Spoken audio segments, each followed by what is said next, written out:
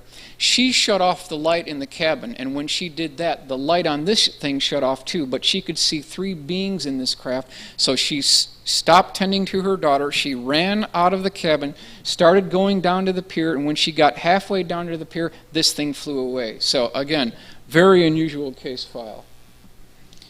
In 1961, a Soviet mail plane disappeared for 2 days, then was found intact near Siberia, but with its pilot and 3 passengers missing, presumably kidnapped by a flying saucer during flight. Not the only time we've heard of that, for sure. JAL Flight 1628, November 17th, 1986. Dead, solid UFO case file, without any question about it. 1986. Well, we know for a fact that the pilot of the 747 was a very, very legitimate pilot. He reported 3 acorn-shaped flying saucers, so one needs to be added to this. One of the UFOs was twice as big as an aircraft carrier, circled around the 747, traveling at 35,000 feet at 600 miles an hour. It was confirmed by the onboard TCAS of the 747. It was also confirmed by Alaska ATC and the local military base, so we had 3 independent radar tracks, visual. And what was interesting is when this 747 landed, the government tried to explain this away, including Philip Klass, which I think is interesting, as a misidentification of the planet Venus.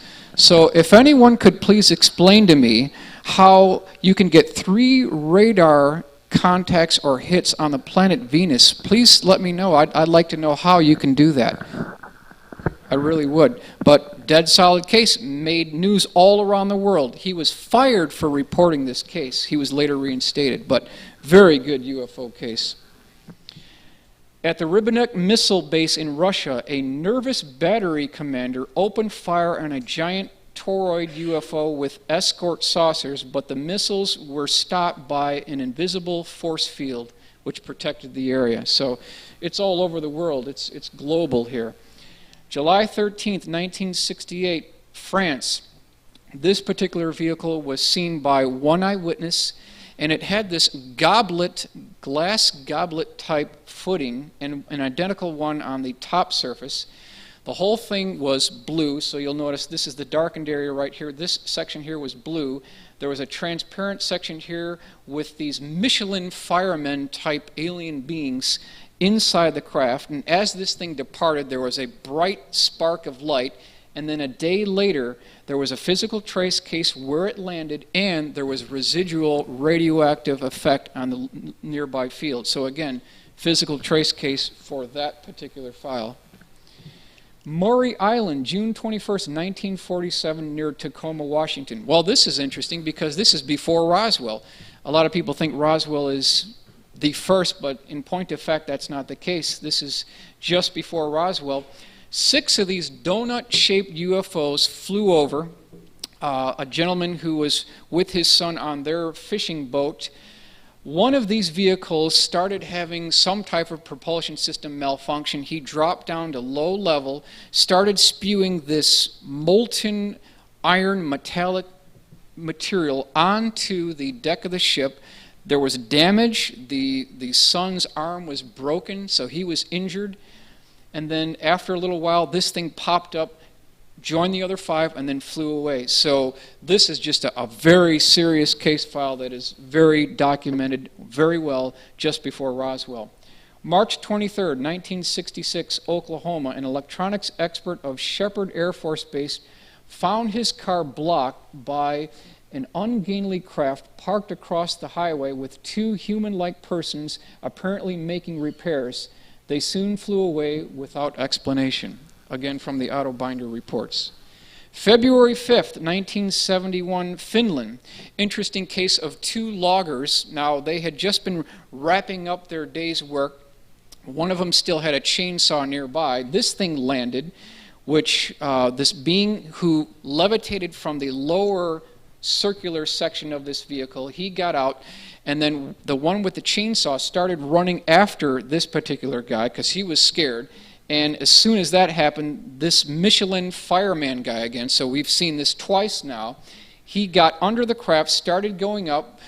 The gentleman with the chainsaw grabbed a hold of his boot, and this is all part of the file here. It was red hot. He had to let go immediately.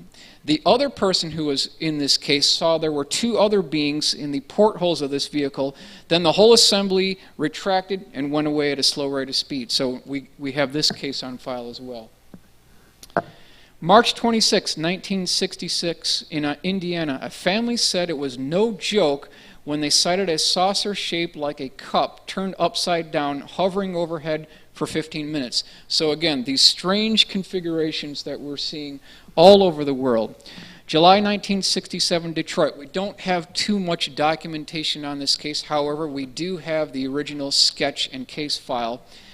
This was the 100 feet in diameter, but what's interesting is this multicolored microprocessor light along the circumference rim of the vehicle. Here is the redraw AutoCAD sketch based on the original drawing, 100 feet in diameter, and this will become important because this is not the only vehicle that has this same type configuration with these multicolored lights around the circumference. So again, there's more than just one of these type craft. July 7th, 1968, witnessed by thousands, a fleet of 9 flying saucers flew over Seattle just at the time Rudy Malspana was coming in for a landing at Boeing Field. 1968, multiple files, multiple craft. November 2nd, 1967, Ririe, Idaho case. Now this case is just absolutely beyond belief. I mean, this case is really borderline comic book material, but I've added it here because it's part of the QFOS files, and it just doesn't get much weirder than this case. 2 gentlemen were driving down the road, 9:30 p.m. at night. The driver of the vehicle noticed off into his peripheral vision a bright blinding light, and immediately after that, he noticed that particular craft, which had a sort of a clear transparent dome on top. There was a hole on the bottom, and it immediately sort of magnetically locked to the hood of the vehicle. So it wasn't really touching it physically, but it was just a few feet away from it. It stopped the vehicle, and then the clear transparency bubble top opened up. One small being who had a backpack, and I'm not making this up, he flew out of the vehicle, opened up the car door. The 2 people in the car moved over to the right side of the vehicle. This small being sat down on the seat of the car. It doesn't say how he reached the foot pedals, though. And then he drove this vehicle another 70 feet until it stopped. The person on the right side of the vehicle was horrified. He got out of the vehicle, ran away, and then the driver, who was just sitting between the door and this being, he started trying to communicate with this alien who was making a high-frequency chirping noise. I mean, this is just crazy. So, just to show you that I'm not making this up, this is based on the original sketch. He had a very strange hamburger rough face material for his face. The bottom section was green-orange. Small men, approximately 3 feet tall. Skin was rough, wearing backpacks, tight-fitting one-piece flight clothing. Clear dome here.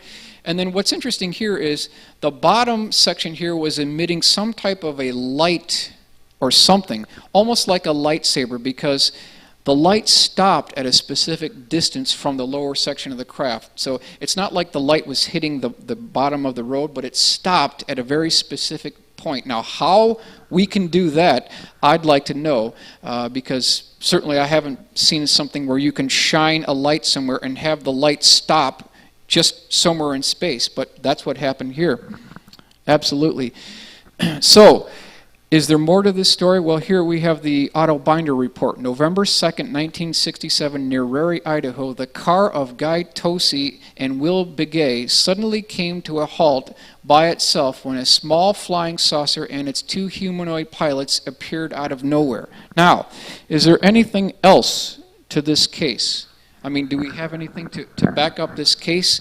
And I would agree, this would sound crazy. This would sound completely out of the ordinary, except if it wasn't for this case file. Look at what this person saw. This is the original case file. Take a look at what she saw. December 8th, 1967, Idaho Falls. Okay, so we're talking just over a month later, this woman saw almost the identical type vehicle.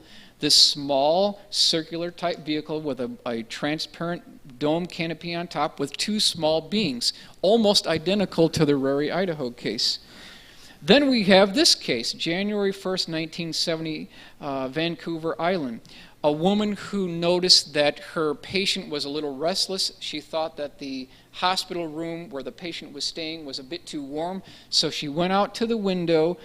She was going to open up the window to let some air in, so she pulled back the shade, and to her shock and surprise, she saw a bright, blinding light, and this vehicle showed up, which was almost identical to the two previous cases we just looked at, had the identical transparent dome bubble canopy on top and two beings. So now we're looking at three cases to support it.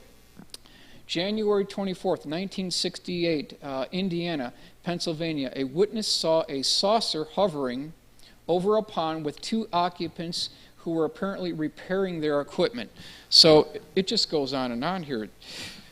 November 9th, 1968, Lakeland, Florida, a housewife was frightened to find a UFO floating over her home with two strange figures staring through a dome down at her. So we've presented at least 4 to 5 different cases from different people, different times, all describing the same type vehicle.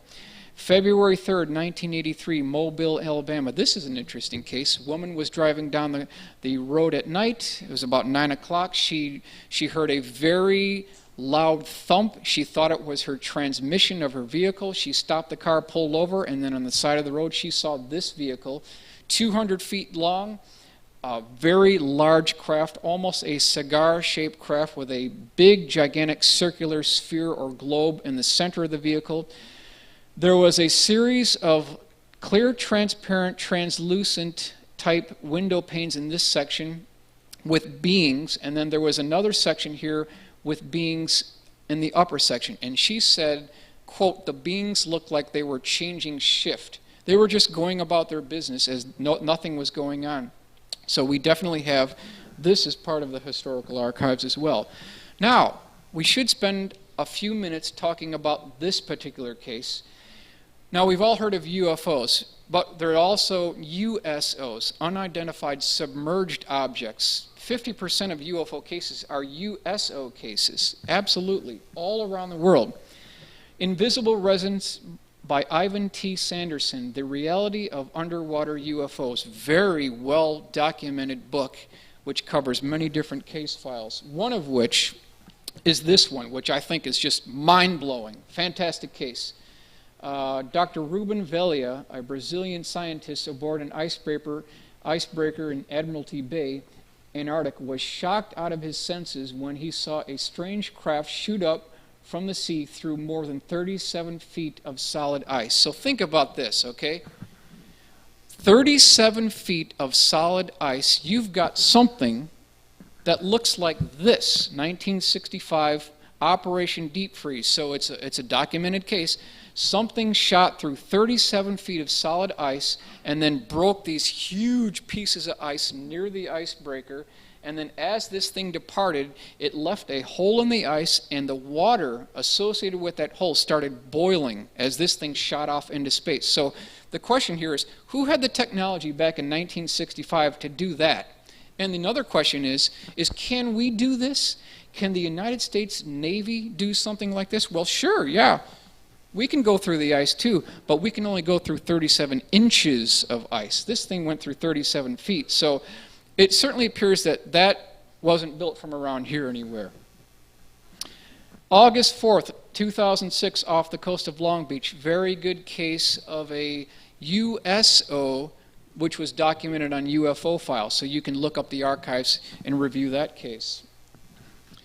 April 19th, 1959, near Japan, aboard a fishing boat, the amazed crew spotted two saucers diving into the ocean at terrific speed, yet no wreckage was ever found, as if the UFOs had deliberately submerged for an underwater trip. So again, we're seeing more and more cases of these USOs.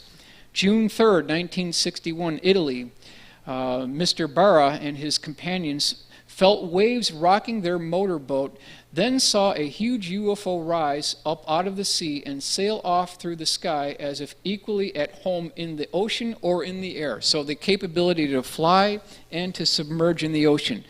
This one, I think, is very interesting. 1882, that's years before the Wright brothers. That's years before December 17th, 1903 at Kitty Hawk, Kill Devil Hills, North Carolina, where we had the first flight. 1882, near Ascension Isle, a British steamer came upon a gigantic UFO floating in the ocean at least 800 feet long, or nearly as big as the Queen Elizabeth, which slowly sank beneath the waves and vanished from sight. Back in 1882, who had that technology? November 13th, 1883, a crowd on both the American and Canadian side saw a peculiar square-shaped UFO hover over Niagara Falls for an hour, after which it sped away toward the ocean. Back in 1833, Niagara Falls. May 22nd, 1974, Ontario, Canada. 4 men were on a fishing trip at a remote location which had a closed airspace. So again, you're not allowed to fly over these designated nature preserve areas. They saw this particular vehicle about a quarter mile from their particular location, which was hovering over the nearby lake, had a series of red, orange, yellow, green flickering lights that they could see the reflection. After about 10 minutes, this thing flew away. This is based on the original case file. Here is the redraw from the sketch right here. So it's called the Canadian Probe. Again, very strange type vehicle. 18th century, most celebrated UFO report came from 2 astronomers in 1762 who observed a gigantic spindle crossing the sun's face, obviously being in orbit around the Earth. December 7, 1976, Dana Point, California. A mother and her 2 children were driving down a road near Pacific Coast Highway at Dana Point, California, and to her shock and surprise, this vehicle, which passed right in front of her windshield, hovered there for about 3 to 5 minutes and then departed at a slow rate of speed.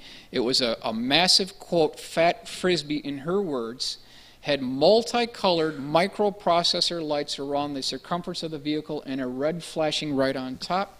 And this is the original case file with the sketch from the vehicle itself. So this is the view looking outside the windshield. So again, a very unusual case file from Dana Point, California. This is the fat frisbee case. Multiple microprocessor lights.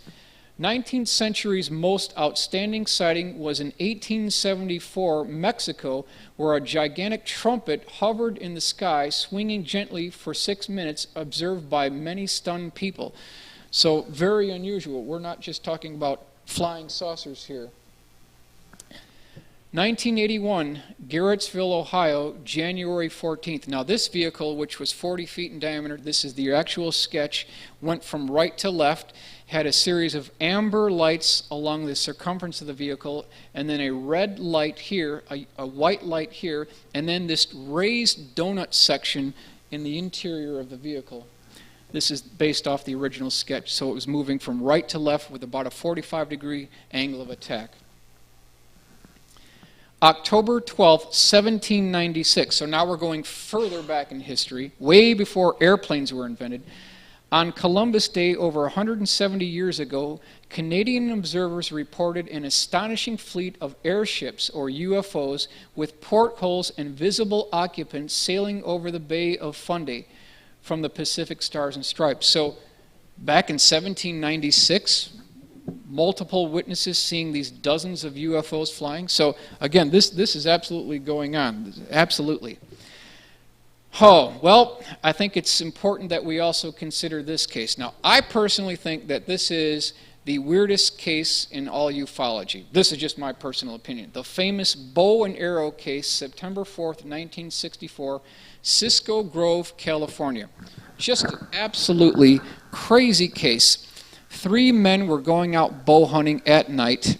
One of them got lost, so the other 2 never met with him. And so this gentleman is thinking, wow, I'm lost. I hope I get rescued here. And so he saw this small white light descend to his vicinity, and he's thinking, wow, this is great. Helicopters come to rescue me. I'm happy now, and this is great. But this was no helicopter.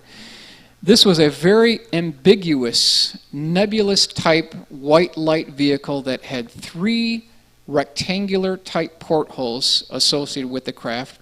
When this craft landed, he heard some noise in the vicinity, and 2 strange beings came out of this craft. They had no faces, they were very nondescript, and then after that, a robotic being came out of this craft, which looked like this.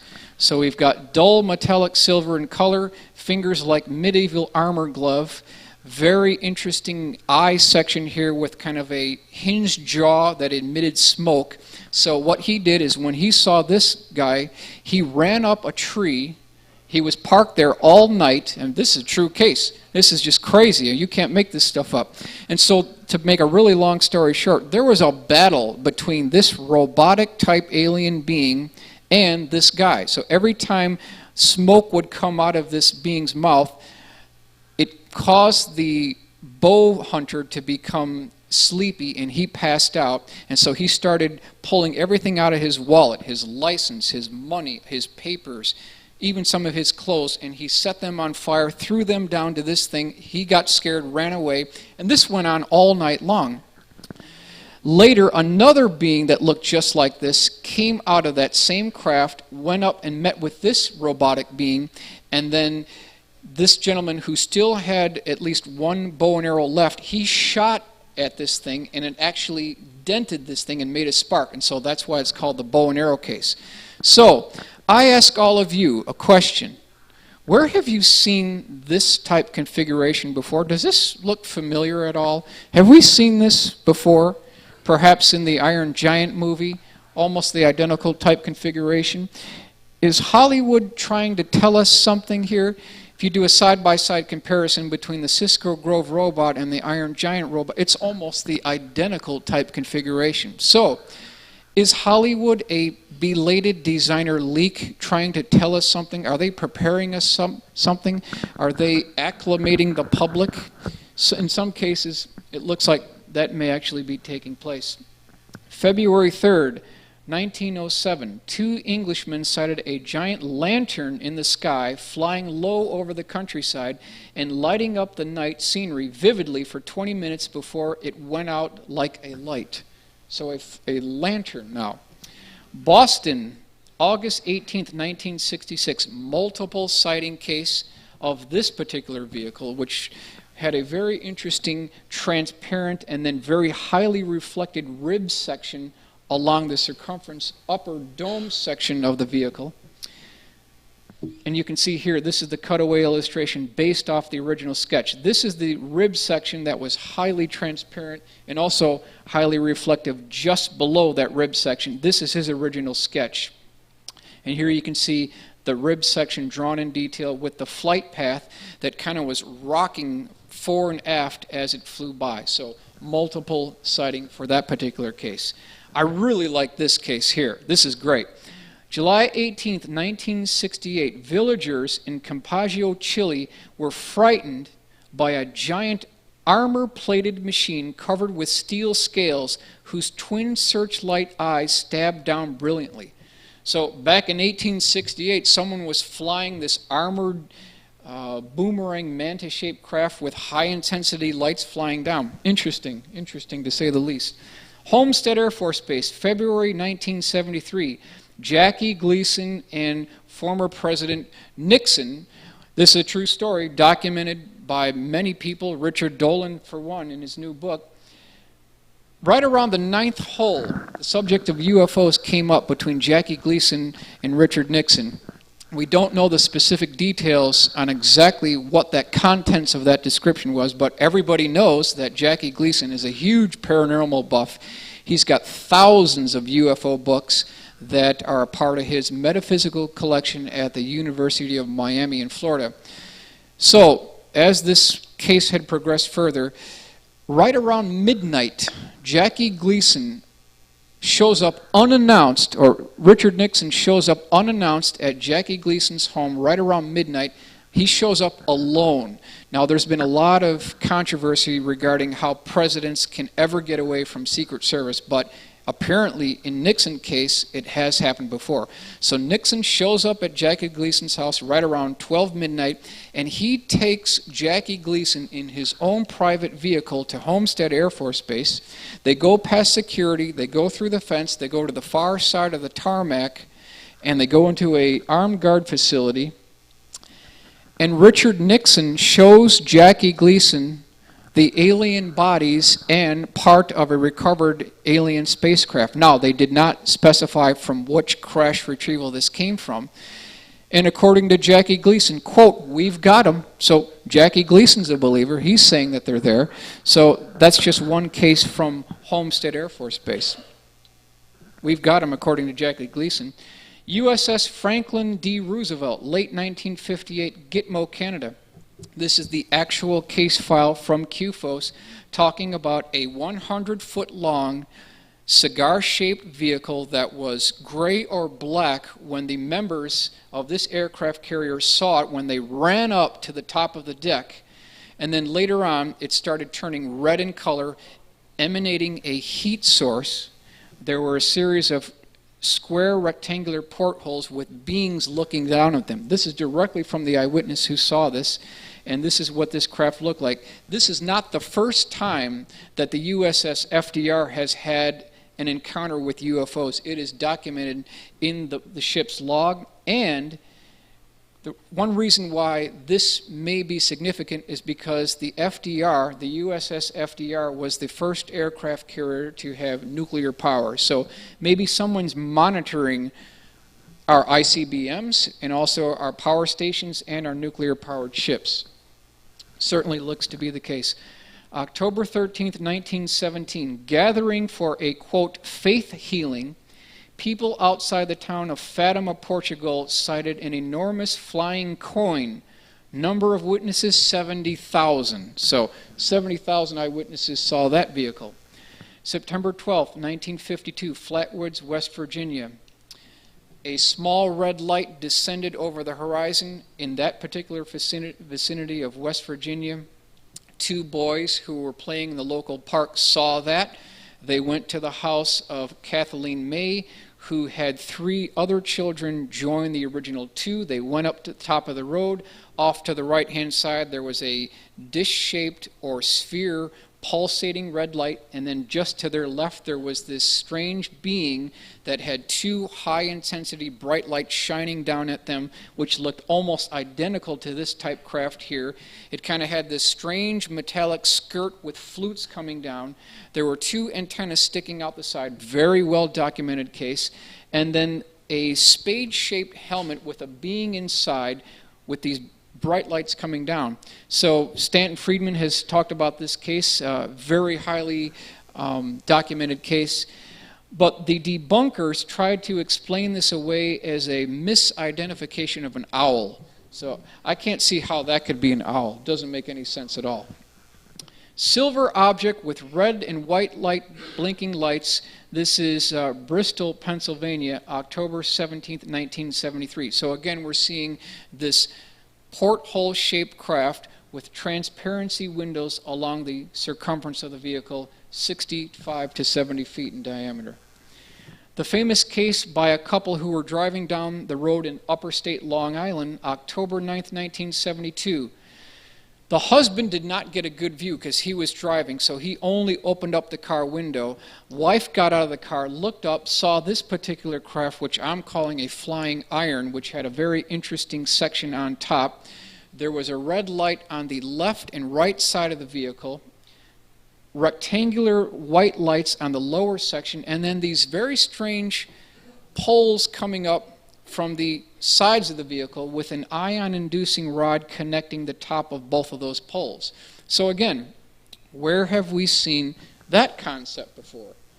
Well, we've seen that concept in the lifters, talking about perhaps ion thrusters. We're talking about electrogravitics. We know that when you have a capacitor and you charge a capacitor to high voltage, there's always a movement in the direction of the positive charge. So this may have been one of our early attempts at that type propulsion system. So again, using high voltage electrical charges for that type propulsion system. January 24th, 1934, Finland. The townspeople of Vesa all clearly saw a UFO streaking overhead, ejecting a long tongue of flames behind it as it circled a few times, then sped away. 1966, South Vietnam.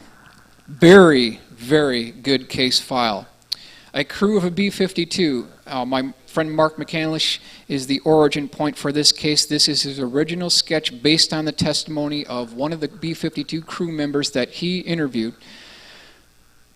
Now, Mark believes that this was a 1/4 mile in diameter. If you do the math, I believe it's closer to a 1/2 mile in diameter. This thing was gigantic, just huge. It had a series of rotor blades along the circumference of the vehicle.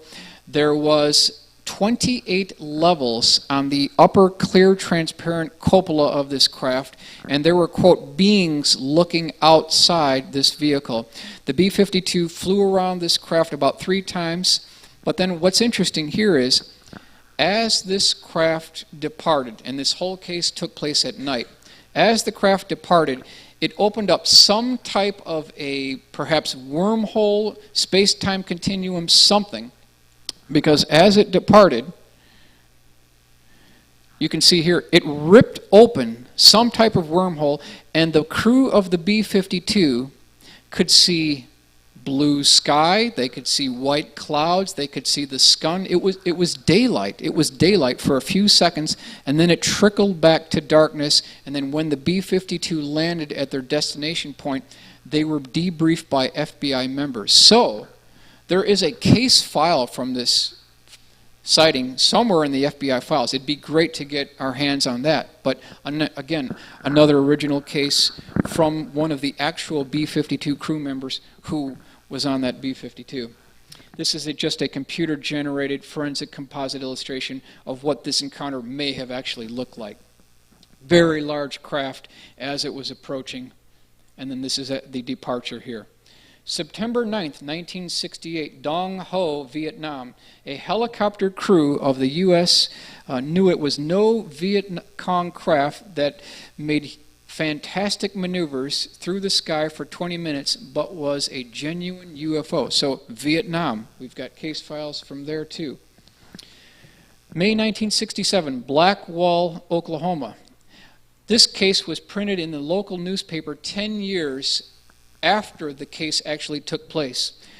This vehicle, which was described as well over a football field in diameter, it had a gondola coming down, kind of a square rectangular section in the lower portion of the vehicle, was flying horizontally, made a dead stop, dropped in altitude very rapidly, 500 feet, was hovering 200 feet above the surface of the earth at that time, and then it started making a horizontal movement. But what's interesting is that the witness described that there were blue lights on the bottom section of the vehicle, and one of these panels or window panes was open, showing the interior of the vehicle. So that's the original case file there. Here is the redrawn AutoCAD based on the original sketch, and then here is the SolidWorks 3D rendering from the original sketch of this particular vehicle. The Flying Truss Bridge, that's what I've called this case, came directly from the QFOS files. March 5th, 2003. Now, this vehicle was described as over a football field in length. There was a clear, transparent section here on each side of the triangle. There was a catwalk that ran the length of this thing, and he said that as the craft flew over his house, it made a rumbling noise that knocked off pictures from his nearby shelf. So, Physical trace of this, sighted visually, multiple sighting. Also here, you can see a high-intensity light here, but what I think is interesting is we've got truss beam construction, and then he states over here to the right that the whole thing was held together by, quote, rusty rivets. So in this case, are we expected to believe that an extraterrestrial culture, which is perhaps 1 million years in advance of ours, is flying around in vehicles that have rusted rivets which are holding the vehicle together? Doesn't make any sense. I believe this case was one of ours. Something that looked very similar to this right here, flying overhead, very large craft, and then you've got these rusted rivets holding the whole thing together. So in this case, I believe it's one of ours. Now, this is an interesting case. Castro Valley, California, May 25th. What did this person see? Well, this is 1967, Castro Valley, California, a series of flames coming out of this particular vehicle, which was 50 feet in diameter. But then in the original case file, if you read the 3-page report, there are these metal plates which are fastened by, quote, rivets. Again, their words, not mine. So we've got 2 cases of these rivets holding some of these flying saucers together. Long craft spotted over northwest Alabama. This is 2005. This particular craft was flying from right to left. It had a series of 4 lights in the aft and forward section of the vehicle. This craft is now a part of the historical archives. January 10th, 1968, Exeter, California. One man who was in charge of a gas filling station was filling up a tank of a customer.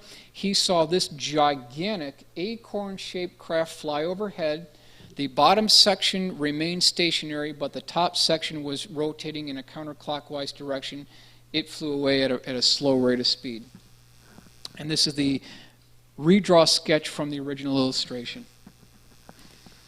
3 months before Sputnik 1, a gigantic red mystery satellite was visible to the naked eye and seen by thousands, probably a gigantic mothership that released UFO scouts.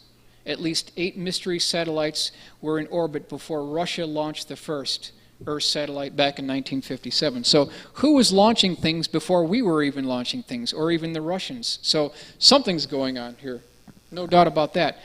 June 14th, 1974, Medellin, Spain. Single eyewitness case in this particular file. Gentleman was driving down the road. He saw this particular craft, which 20 meters in diameter. The upper cone section was 10 meters in diameter, and then there was a clear, transparent section along the circumference of the vehicle with 3 beings that were holding, in his words, control sticks or some type of levers which may be associated with the flight control systems of the vehicle. May 6, 1968, 10:30 p.m., camping out with a friend, Joseph Plazo of Ririe, Ohio, saw an amazing skull-shaped UFO surrounded by flames which flashed down an intense searchlight beam for several minutes before flying away. So again, this is not really a flying saucer, but a skull-shaped type vehicle. I-5 UFO case, July 12, 2004, Central Valley, California. This is interesting because according to the FAA regulations, any aircraft flying over a populated area must be over 1,000 feet beyond any person, place, or things. That's the lowest altitude that you can be at. However, this craft was violating every FAA regulation, making this ribbon-shaped loop over the I-5, dropping down to 5 feet above traffic, violating everything. But it's been seen on more than one occasion, very unusual. So whoever is flying this is going to, number A, go to jail, number B, they're going to get their license revoked, and it's going to be big, big trouble for whoever is responsible for that case. November 1967, Pakistan. People were awed to witness 3 giant cigars streaking overhead with trails of sparks behind them across the whole sky, lighting up the night brightly. May 14th, 1988, Gresham, Oregon. Now this was going to be featured in the Sightings TV program, which aired about 12 years ago, which is no longer being shown. But I spoke to this lady personally over the phone. She provided an original sketch This is based off the original sketch. This is the, quote, conning tower UFO. It had a series of white rectangular pane windows along the lower portion of the vehicle, and then this conning tower that looked somewhat like a submarine conning tower with 2 red lights, and then a square rectangular probe sticking up from the top portion of the vehicle. As this thing flew by, she said that when it departed, it got in between the trailing edge of the main wing on a commercial airliner that was landing in their local vicinity, and then just ahead of the horizontal stabilizer. And then she said when it, quote, got bored with doing that, it flew away at a high rate of speed. And she said that this particular vehicle was inky black in color, identical to the stealth fighter, according to her words. Approximately 40 feet in diameter, and this is where the 2 red lights were, and then the square rectangular probe coming up from the top section of the conning tower. April 3rd, 1982, Bolingbrook, Illinois. This was seen by a teacher. It landed twice in her vicinity. Multiple shocks and sparks were seen interacting with the power lines of this vehicle. So trace case associated with that type craft. Here is the landing pattern. Here is the first landing and the second landing, and these are the electrical wires right here. So the police actually investigated this case in Bolingbrook, Illinois. This is the sketch based from the original from the QFOS files. Very unusual type configuration. February 19th, 1968, Canada. One woman saw this particular craft. It had a very strange elliptical window section, and then if you look on the second shot here, it's got this grid-shaped section here with a tennis ball antenna, and then again you see these bottom section of the vehicle had these different plates fastened by rivets. So now we've investigated 3 different cases with the quote rivets which are fastening these type vehicles together. May 23rd, 2001, Allen Park, Michigan. That black triangle was seen by a single eyewitness flying directly over his location over the local interstate. Redlands, California, 1968. Multiple eyewitnesses saw this particular vehicle. Transparent section on the top with square rectangular sections along the circumference. But here's a good question. What do we know about Redlands, California? Well, it's not all that far away from Norton Air Force Base, and for decades we've heard reports of a flying saucer, a secret flying saucer in a secret hangar at Norton Air Force Base. So this may be associated with that particular Air Force Base. Chiefland, Florida, this is April 6, 1986, report indicating that multiple witnesses were horrified and shocked to see this vehicle fly overhead with a single high-intensity beam coming straight down. August 22nd, 1968, Australia, pilot Gordon Smith and Walter Garden of Perth came upon a huge white UFO from which emerged 6 smaller saucers after cruising around, which they returned to the, quote, mothership, which sped away. So we've got that case as a part of the file now. December 22nd, 1968, Porto, Alegre, Brazil.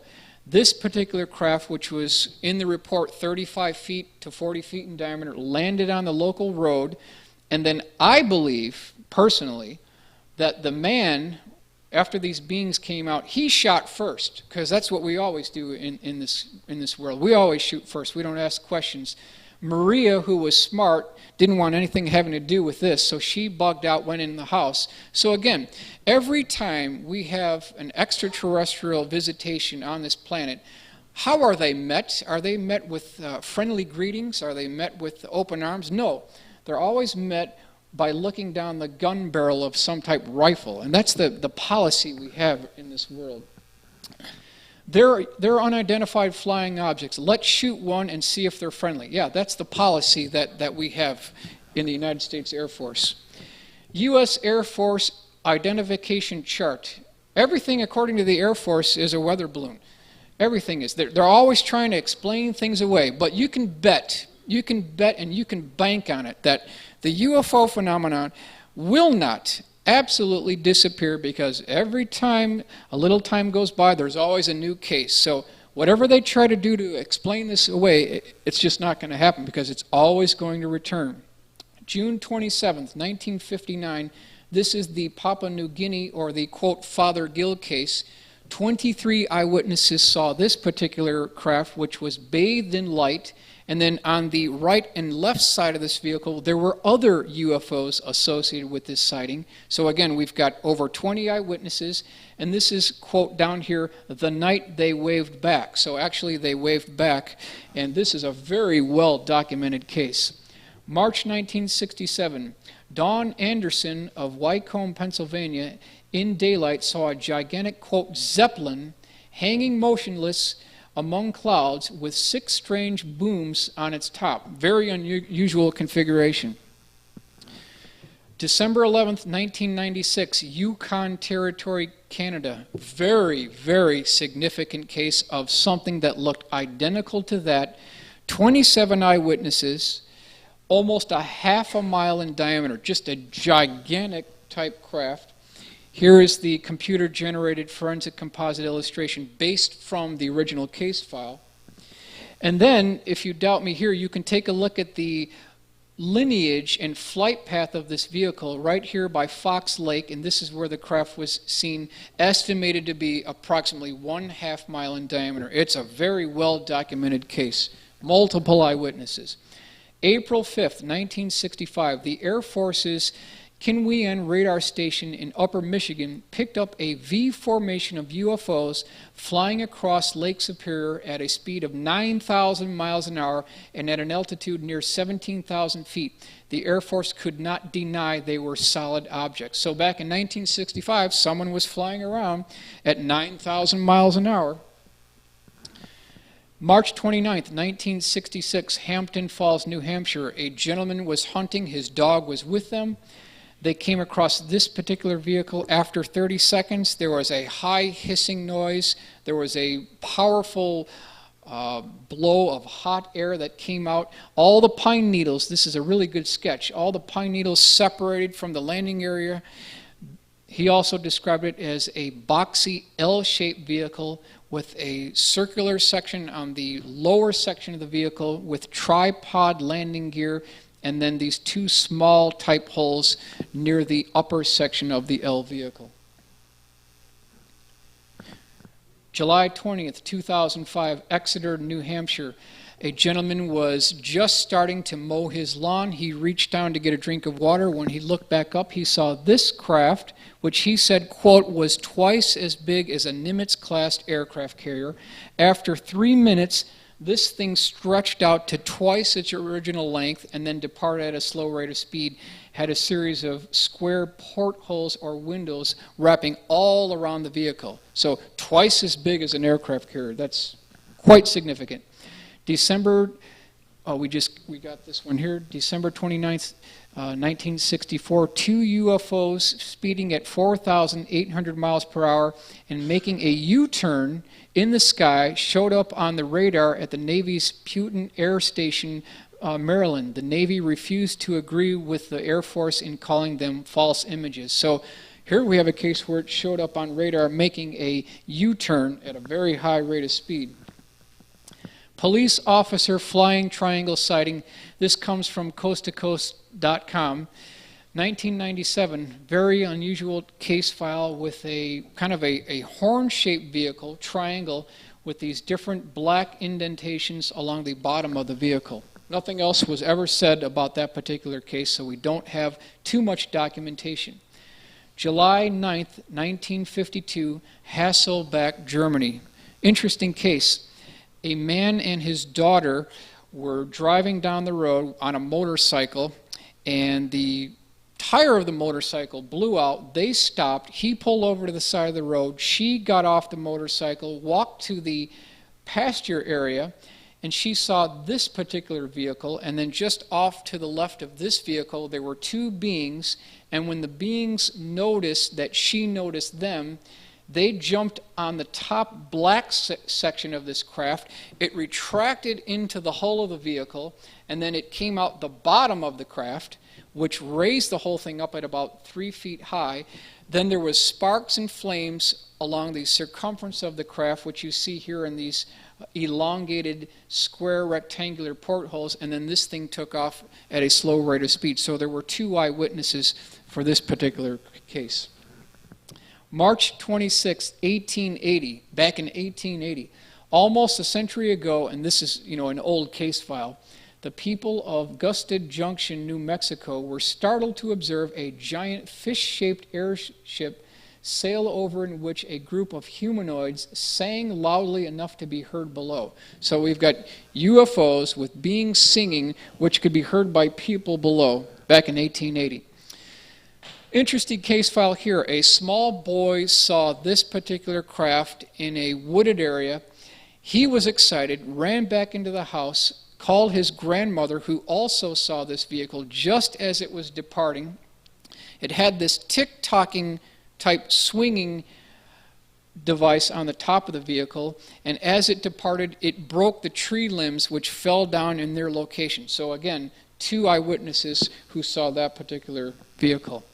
October 13th, 1966, near Mexico City, in their village, 3 Mexican women fled in fright when a UFO landed, and 3 humanoids, 10 feet tall, stepped out, displaying red eyes but no mouths or noses. So again, I'm not making this up. This comes directly from the file here. March 30th, 1995, Transvaal, South Africa. A man was driving down the road, and when he got around a certain bend, he saw another person who was on the left side of the road, and this particular person was shielding his eyes from something. That's when he saw this particular craft that had 3 landing gear legs sticking down, but then there was some type of hull breach right around the lip of the vehicle. And as soon as he got out to get a closer look, he was caught in some type of a magnetic lock. He could not move.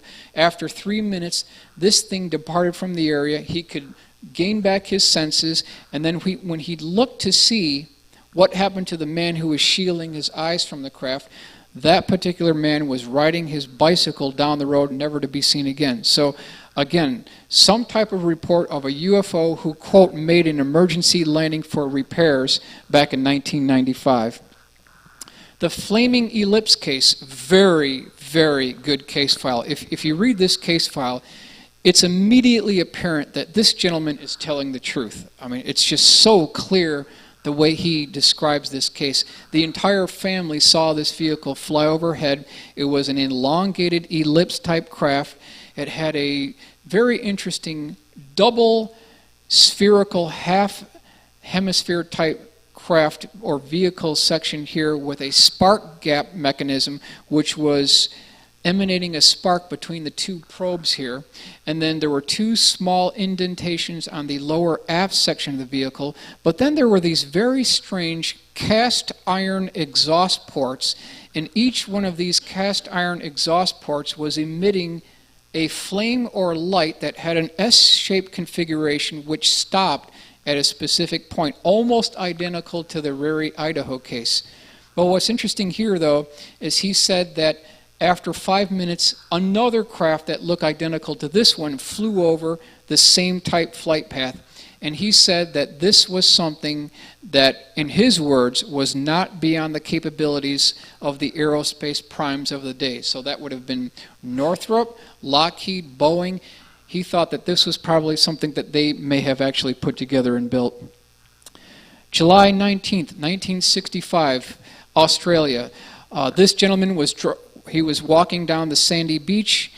About 400 feet away, he saw a glowing light, and he heard dogs barking. When he got within 60 feet of this vehicle, which he described as having a clear, transparent bubble canopy on top, this thing flew away, and then the dogs stopped barking. He never got any closer than about 60 feet in this particular case. December 21st, 1964, Fisherville, Virginia. While driving, Horace Burns saw a giant UFO shaped like a beehive with a dome on top measuring 125 feet in diameter and 80 to 90 feet high. He saw it land for a while, then flew away. So a beehive type craft.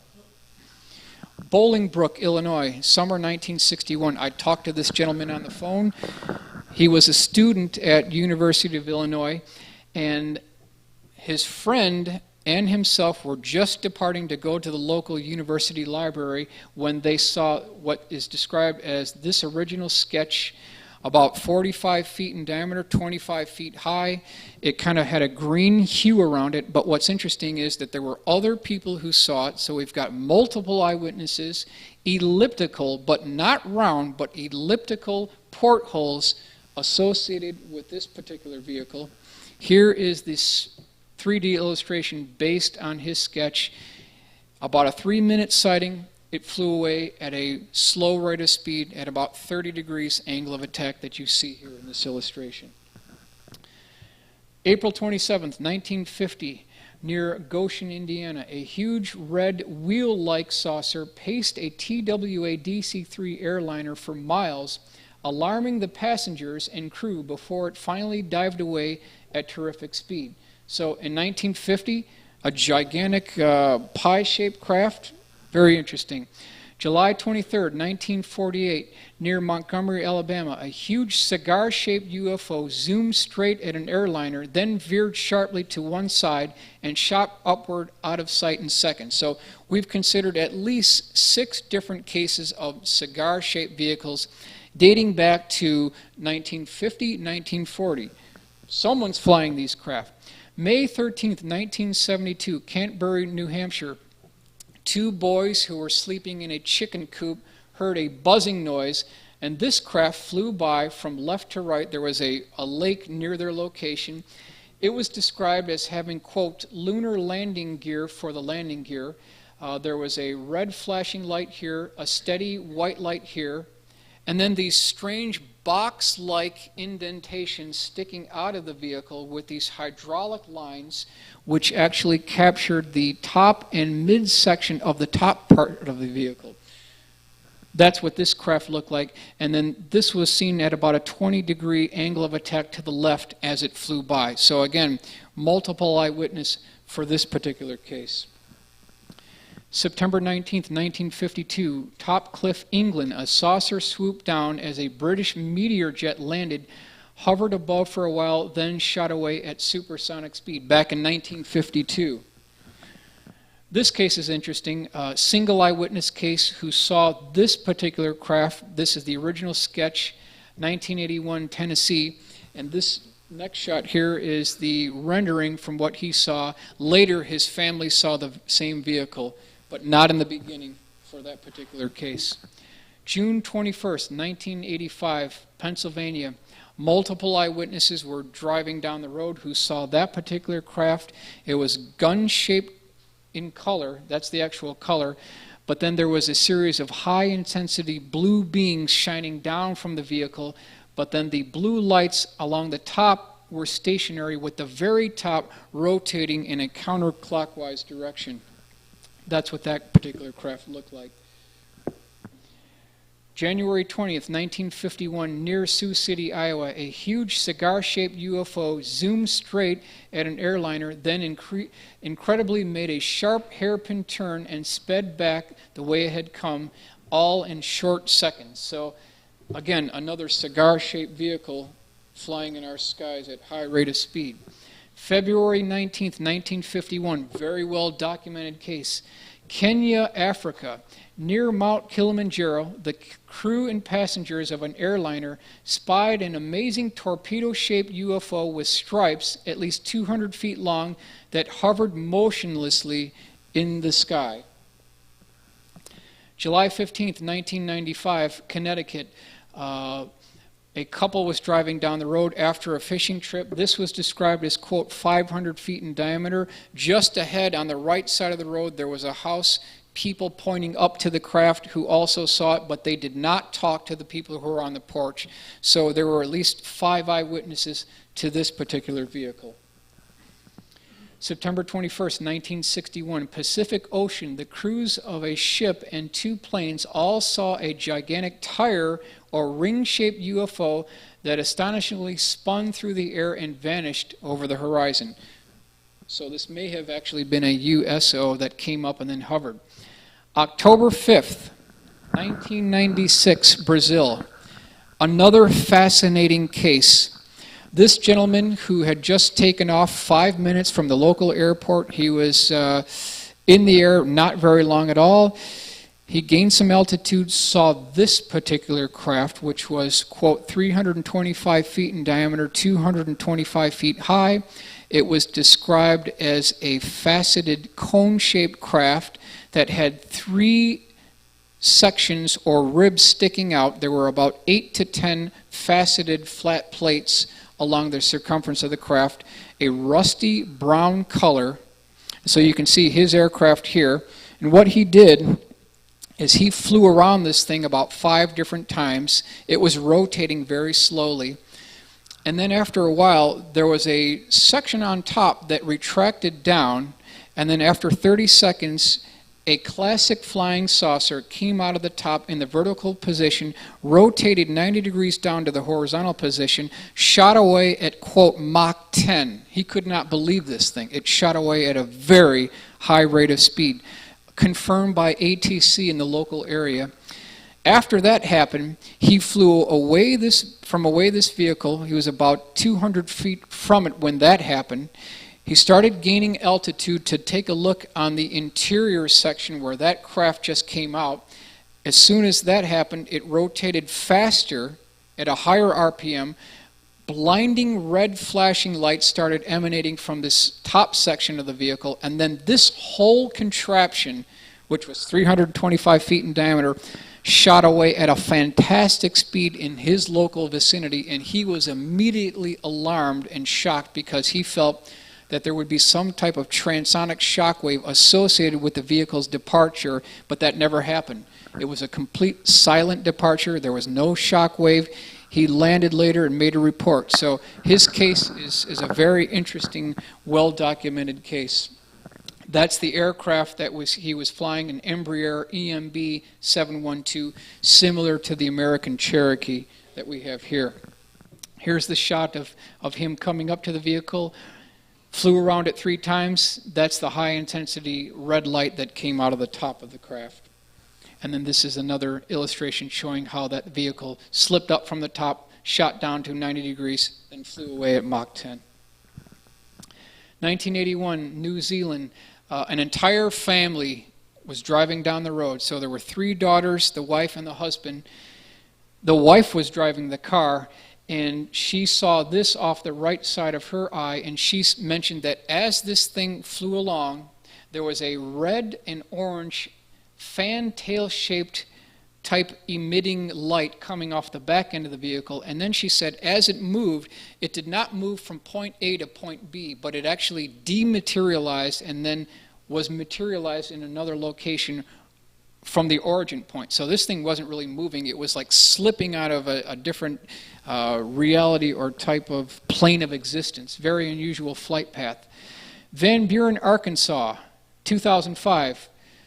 No propulsion noted. There was just a low-frequency humming noise. So we've got this case on file, almost identical to the Flying Truss Bridge as far as the humming noise.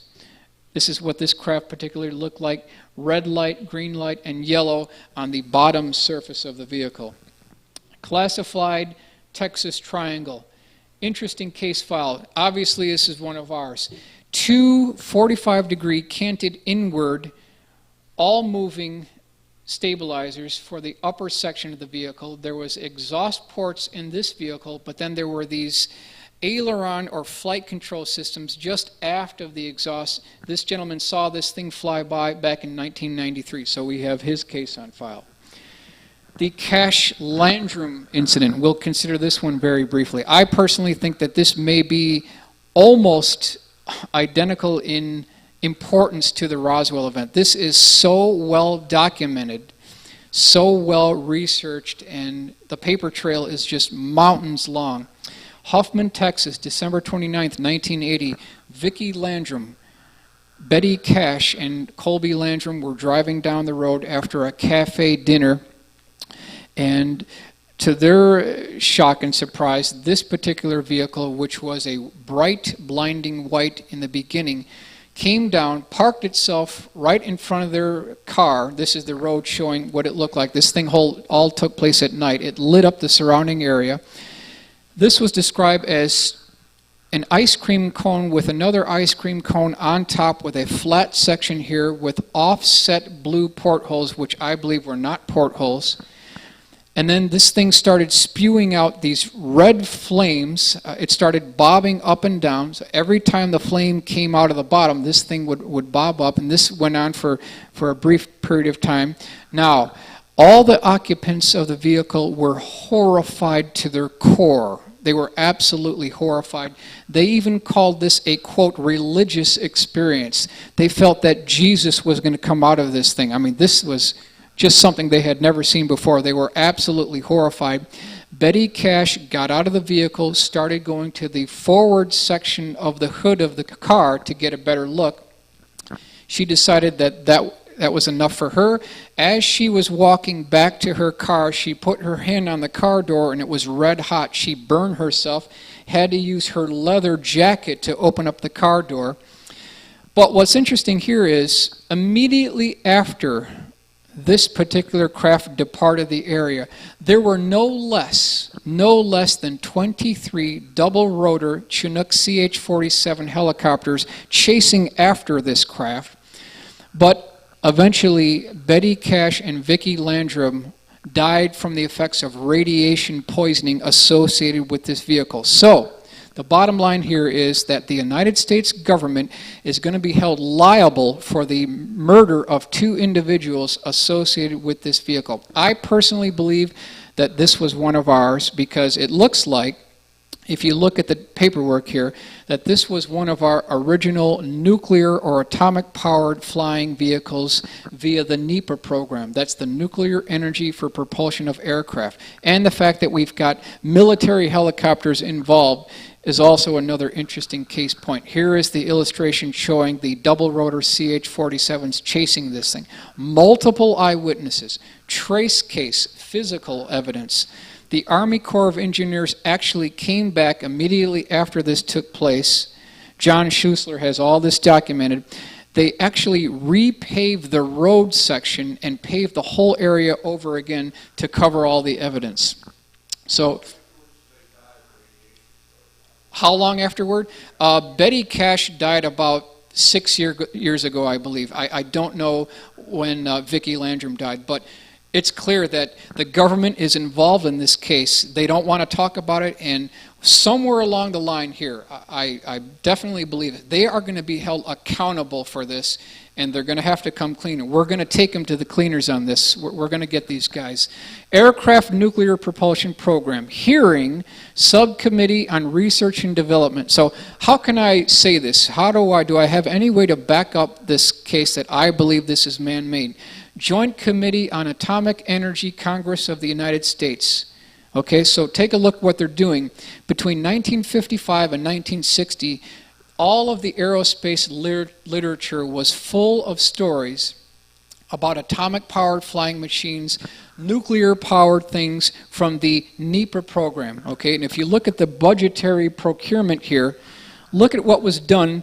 And it's kind of hard to see this chart, but the bottom line is that the United States Air Force, the United States Navy, and the Atomic Energy Commission spent a total of procurement funding $800 million on the Nuclear Energy for Propulsion of Aircraft program. So we as taxpayers are supposed to believe that nothing came of this $800 million, that nothing was ever done. I believe that they did, in point of fact, have some successes, and that Cash Landrum event was one of our early prototypes as a nuclear-powered propulsion aircraft program. How do we know this? Well, in that same document, they have cutaway illustrations on atomic nuclear-powered ramjet engines, and then look at what we have here, a nuclear rocket type configuration. And that's indicative of what perhaps would have been seen with that nuclear material coming out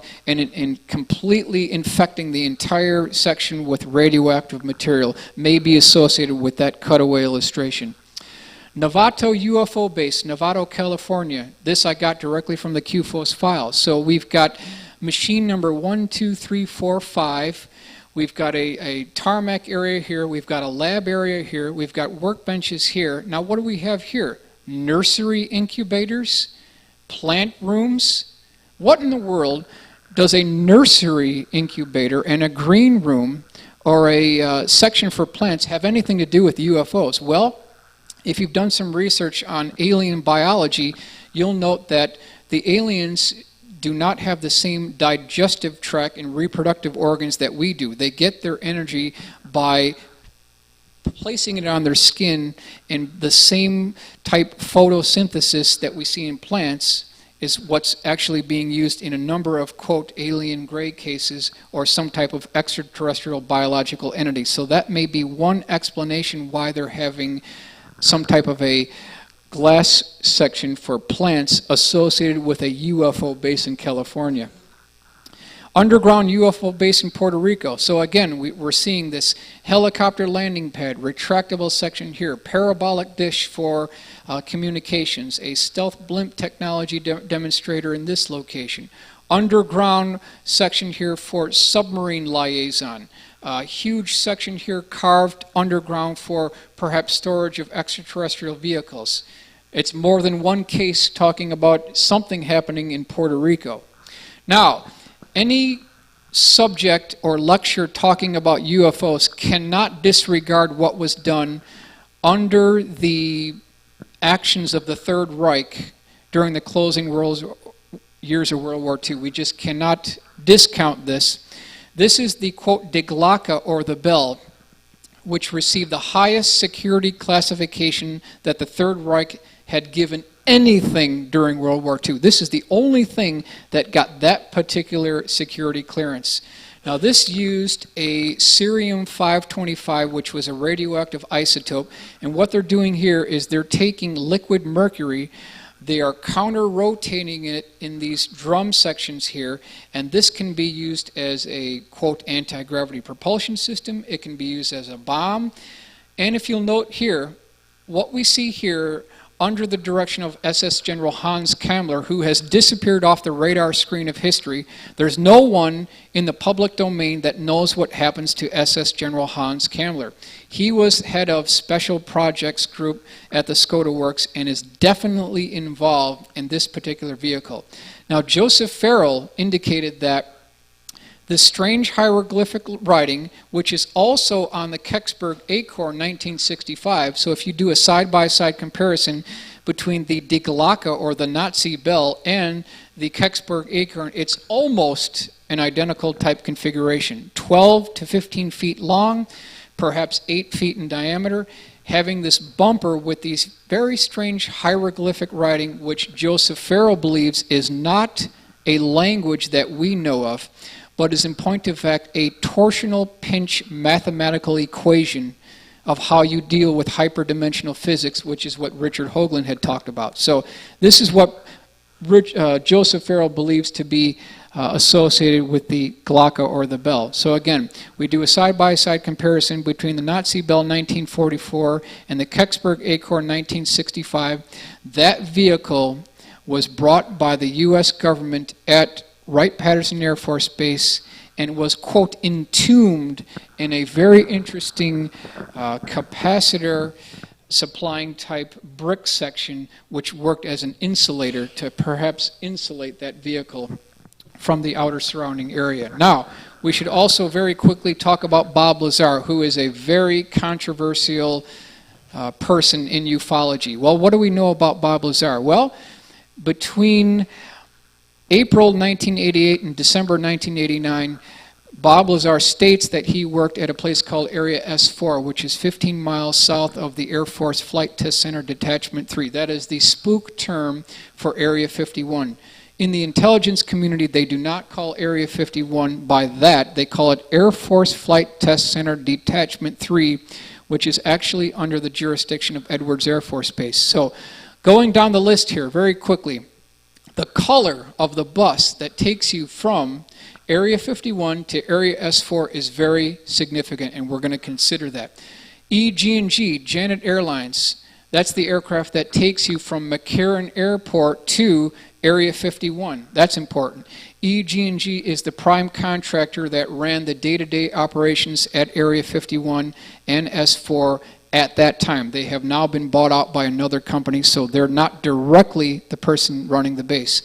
These are the hieroglyphic writing that, quote, Bob said you could see when you energize the ship, and one of the panels becomes somewhat transparent, and you can see these type configurations. Now, how did this thing work? How did it fly? What was the power source? Bob talked about an antimatter reactor that had, quote, element 115, which is machined into triangles at Los Alamos and then transported by via modified nest team to S4. The element 115 is loaded into the reactor and is bombarded by protons, and when the proton connects into the nucleus of the atom of element 115, it jacks its atomic number up to element 116 that immediately decays rapidly and releases antimatter, which is the power source for the reactor. It's a near 100% efficient thermoelectric generator. So that's how they're getting the power for this craft. Approximately 52 feet in diameter, there were 3 sections associated with the, quote, sport model. All of these were 9 different craft at Area S4 that had a 60-degree textured, angled section, making it blend in with the background. Now, Bob said that the sport model and the other craft all had the same propulsion system but had different configurations. The upper section here, he was never given access to. He believed that this was a, quote, navigation system. The central section here were seats that were too small for human pilots. There were also 3 gravity amplifiers which were connected to gravity amplifier sections at the bottom portion of the vehicle. These are the heads here. He mentioned that one of the gravity amplifier heads was, quote, ripped out as though it had been torched out. It was a very rough job. It made a lot of jagged holes where this thing was ripped out. So there were actually 2 just remaining in the vehicle. Up here, Bob was paid for not by the United States Air Force, but paid for by the United States Department of Naval Intelligence. That will become important. Down here in this section, Bob mentioned that there were no wires associated with this vehicle. So we're not talking about electrical connectors here. This is almost a intuitive symbiotic cortex integration with the flight control system.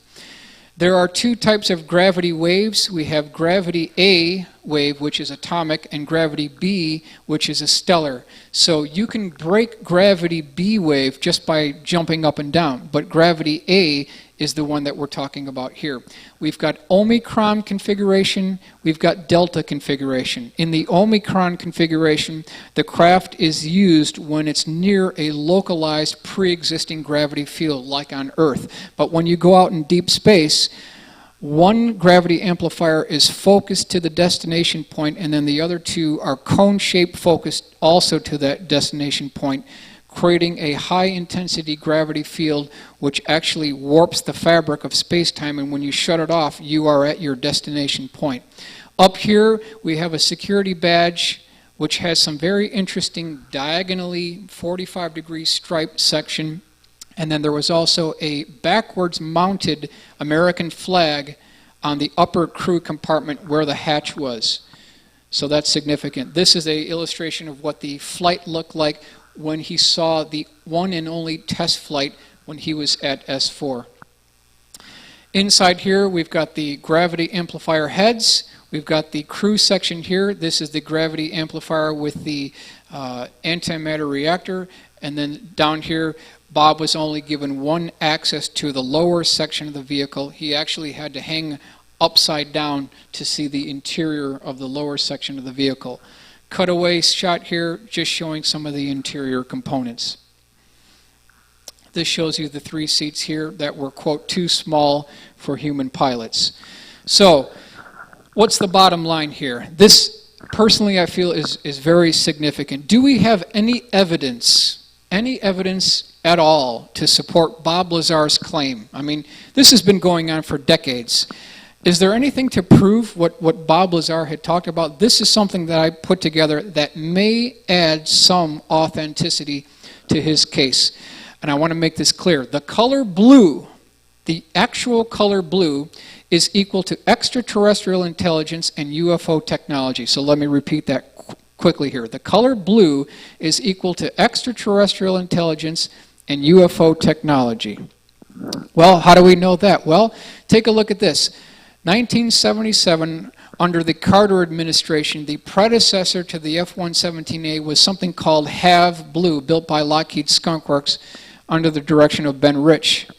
Tacit Blue was the first aircraft to use a quad-redundant fly-by-wire flight control system with a side-scanning radar, built by Northrop, okay? So you've got Tacit Blue and HAV Blue. What do you get when you put those two code names together?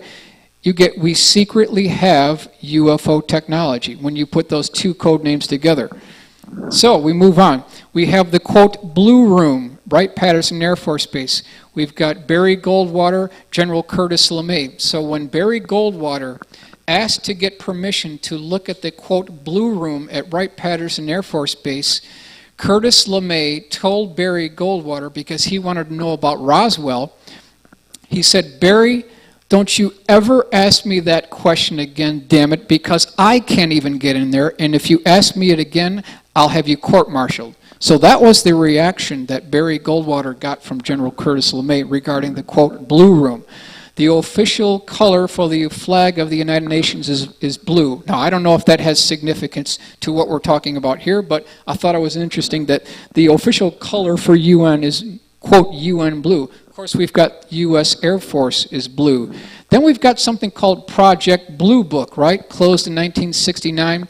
It's now at the National Archives, available to all historians and researchers. Then we've got the first 3 degrees in Freemasonry are called the Blue Degrees. Yeah, that's because when you get through the first 3 degrees of Masonry, you have the option to branch off into York Rite Freemasonry over here or Scottish Rite Freemasonry. So the first 3 degrees are called the Blue Degrees. Is there any significance to that? Well, remember too, there are more than one, quote, crash retrievals associated with ufology. We've got Roswell, we've got the Kecksburg, we've got multiple. The liaison group, military contingency of military personnel involved with cleaning up UFO crash retrievals is something called the, quote, Blue Berets. These are the guys that clean up the crash retrievals. Now, we talked about the biology of extraterrestrial biological entities. They have a completely different biology than we do in many cases, and they're called within the intelligence community the, quote, blue bloods. Okay? The Visitor Peace Ambassador brochure from the 2009 TV series was blue. Okay? Any interest or any significance to that? Then we have, quote, Project Bluebeam. So again, it really seems that UFO technology and propulsion systems are associated with the color blue. Disclosure Project Representative Carol Rosen had talked about how when she was secretary for Dr. Wernher von Braun, that he mentioned that there would be multiple, quote, generated or, quote, fabricated threats that we would devise so that we would have justification to build weapons of mass destruction. There would be world wars. Then there would be elements of nations of, quote, concern. Then there would be an environmental threat. Then there would be a, quote, asteroid threat. And then she said that von Braun told her that the, quote, last card that the military-industrial complex would play, the last card in this grand chess game, would be Project Bluebeam, a, quote, fake alien invasion. That's why we would need to build weapons of mass destruction for a fake alien invasion. And Dr. von Braun said, don't believe it, it's a lie. So we have him on our side. So, what does this have to do with Bob Lazar? Well, remember, on the first day of his employment at S4, he was given, quote, blue folders to look at regarding the program at S4. So that's one point. Number two, the security badge had two blue stripes running down the side via the Department of Naval Intelligence. And number three, the bus that takes you to Area 51, to Area S4, is royal blue color in color. So you put these things together as a whole. Now this isn't conclusive evidence to prove Bob is speaking the truth, but I don't even think Bob has put all this together in a kind of a streaming pattern here, that even he is talking about this blue color as being associated with the program. So that might add some legitimacy to the case. Internal CIA memo dated 3rd August 1962 talking about Marilyn Monroe and John F. Kennedy. Quote, she had secrets to tell. In this internal CIA memo, she had a, quote, diary of secrets. President Kennedy made a trip to a secret air base for the purpose of inspecting things from outer space. Quote, crashed spaceship and dead bodies. Marilyn Monroe threatened to hold a tell-all press conference, and just before she was going to hold this press conference, she was dead. So we never found out what she was going to say. But according to the CIA memo, it's true. We've got them exactly what Jackie Gleason had talked about. Now, who do we need to speak to get the truth about UFOs, to get the truth about classified aircraft? Well, there are three people particularly. Former Vice President Dick Cheney. We also have Defense Secretary William Perry, and we have former President George Bush Sr. These people are very well read into these programs. However, the Vatican, the Pope, is also very involved in these programs. High-level Jesuit priests are involved in these programs. How do we know this?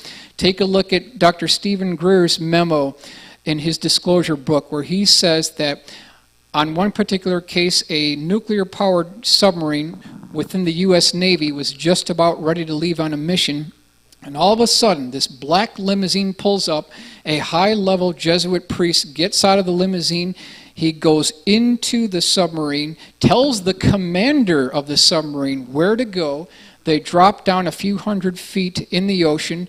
They are tracking underwater submerged objects going at 400 knots underwater near the submarine. All the data tapes are retrieved. The submarine goes back up to the surface, docks near that limousine. He gets out of the limousine with the tapes and goes back to the Vatican. So the Vatican, in the archives or somewhere, are definitely involved, and they know probably a lot more than we do. Now, talking about crash retrievals and the involvement of the U.S. government.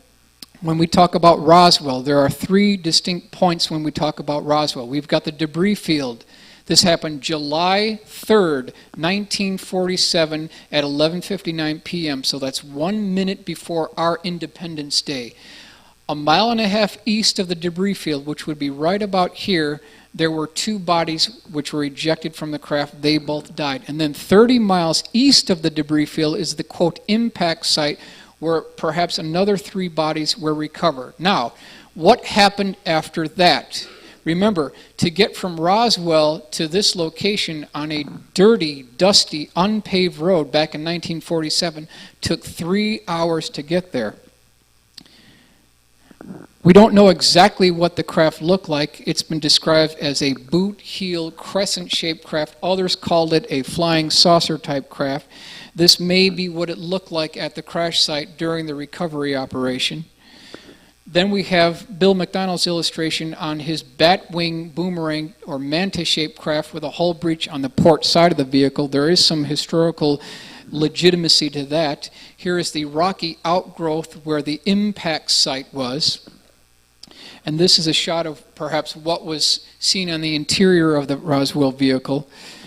And then we have KGFL, Mac Brazel, talking about the crash that actually took place. We have his tapes, but unfortunately, public is not allowed to hear those tapes. They were recovered by the U.S. military, but they still do exist. Now, here's something interesting.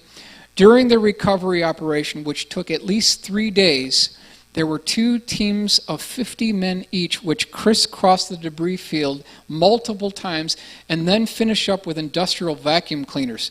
Does this sound like a weather balloon to you? Does this sound like a crash test dummies? I mean, absolutely not. Something else going on here. We've also got the recovery in the aft section of multiple different trucks going back to the particular location here. Roswell I-beam, talking about the I-beam with the strange hieroglyphic writing, perhaps associated with the Deglaka. Is this a torsion pinch type equation? Remains to be seen. Alien inscription writing.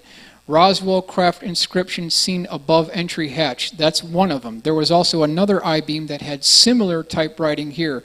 The Kecksburg Acorn also had writing along the lower bumper surface of the vehicle, and then something called CARET, Commercial Applications Research for Extraterrestrial Technology, had this Polynesian type, alien type inscription. Now, 4 separate flights, a minimum of 4 separate flights were associated with the Roswell crash. Flight number 1 was by a C-54 shown here, a 4-engine C-54 with Pappy Henderson at the controls. It's believed that he flew out 2 of the original bodies. We also have Straight Flush. This is the aircraft that brought Jesse Marcel home after he went to 8th Air Force, Fort Worth, Texas. So it's believed that this craft was associated with the debris and at least 2 bodies. We have Dave's Dream. This is the aircraft that flew Major Jesse Marcel from Roswell Army Airfield to 8th Air Force, Fort Worth, Texas. Then we have another craft called Up and Atom, which was also a B-29, and a very interesting teardrop-shaped elliptical craft that had a honeycomb panel section on the bottom was being seen loaded into the upper B-29 cargo bay of something called Up and Atom B-29. So there are at least four major flights associated with the Roswell incident. Now this may be what one of them looked like, who was perhaps still alive. Don Schmidt had talked about that, at least one still alive. He either lived for one day after the crash, or in some cases it was said that he lived up until 1952 at a YY-2 facility at Los Alamos. Now, here's something that's almost never talked about. When they recovered the bodies, the debris, and what was remaining of the original craft, they built a series of wooden crates to house the bodies. They built one big crate. They loaded the smaller crates into that wooden crate. Then they trucked the whole thing down to atomic bomb pit number 1. So think of this as being an atomic bomb where you would put a B-29 over it, and then hydraulic lifters would load that into the cargo bay of a B-29. But in this case, there was a wooden crate. But what's interesting here is that there were 2 rows of perimeter screens guarding the contents of that crate, and then another one here with military MPs posted in and outside both rings of this crate area. So again, all this security and orders to shoot over a weather balloon, not going to happen. There's just no way. Now, what was recovered was a 12 to 15 foot long egg-shaped craft, 6 feet wide, 7 feet high, military convoy going directly down Main Street, Roswell, with 2 military jeeps up front, a 18-wheeler lowboy tractor-trailer, a flatbed truck in the middle, and then 2 jeeps over here in the back of it. The whole thing going down Roswell Main Street, seen by multiple eyewitnesses, going directly into Hangar P3 Building 84 at Roswell Army Airfield. Again, and what's interesting here is the section in the aft was still exposed because the tarp could not get all the way back to the craft itself. Believed to be an escape pod associated with the actual vehicle. Here is the shot illustration, computer-generated illustration showing the interior of Hangar P3 Building 84 with the craft here, military MPs, and then the large crate here in this location.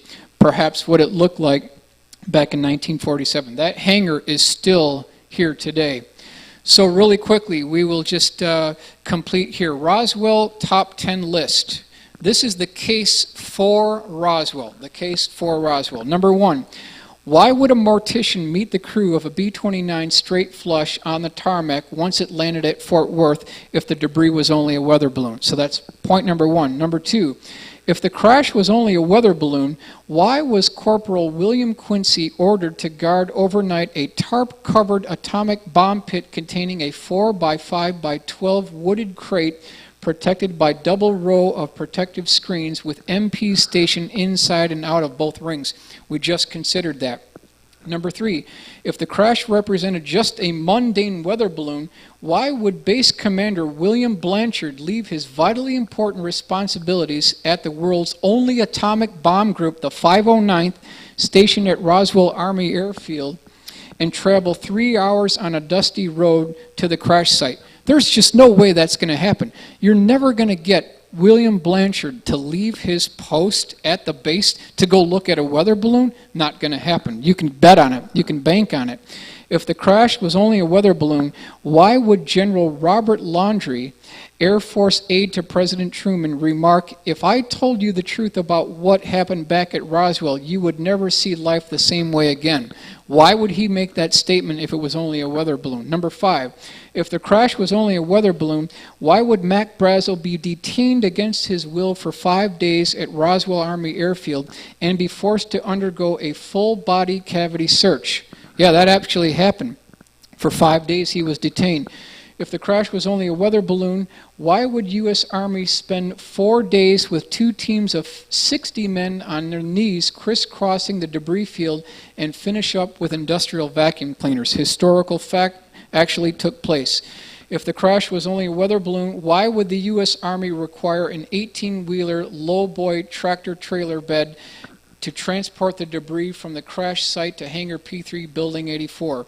Point number 8 we already covered. Point number 9, if the crash was only a weather balloon, then what was the large military convoy seen by multiple witnesses driving directly down Main Street? Point number 10, if the crash was only a weather balloon, why would Sheridan Cabot slam his fists on the table and storm out of the room during Thanksgiving dinner after his son Joe asked him about the, quote, black box that was recovered on the desert floor during the Roswell incident? So if you put all these points together, it's clear that this was no weather balloon. This was a high security matter.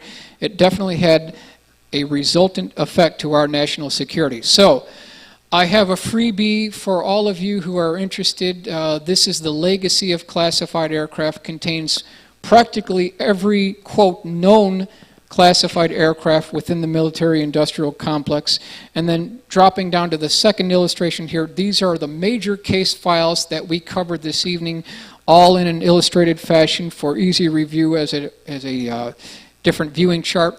And then this is the UFO Analysis Department at Wright-Patterson Air Force Base. I believe that there is a general who's just sitting at his desk, and then when a call comes in, he spins this wheel here, and you've got misidentification of Jupiter, you've got hoax, you've got weather balloons. So clearly here, they're just trying to explain all this stuff away. Absolutely. So the bottom line here is that I believe that there is a massive war going on between all of us who are pushing for disclosure and elements of the military-industrial complex with the defense contractors.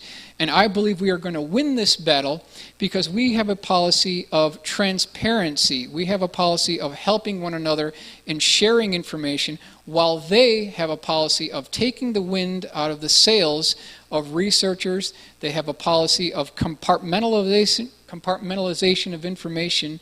And when we win that battle, heads are going to roll, and we're going to get this declassified, put within the public domain, and we're going to use that propulsion system and technology for the benefit of all humanity. And I want to thank you for your attention.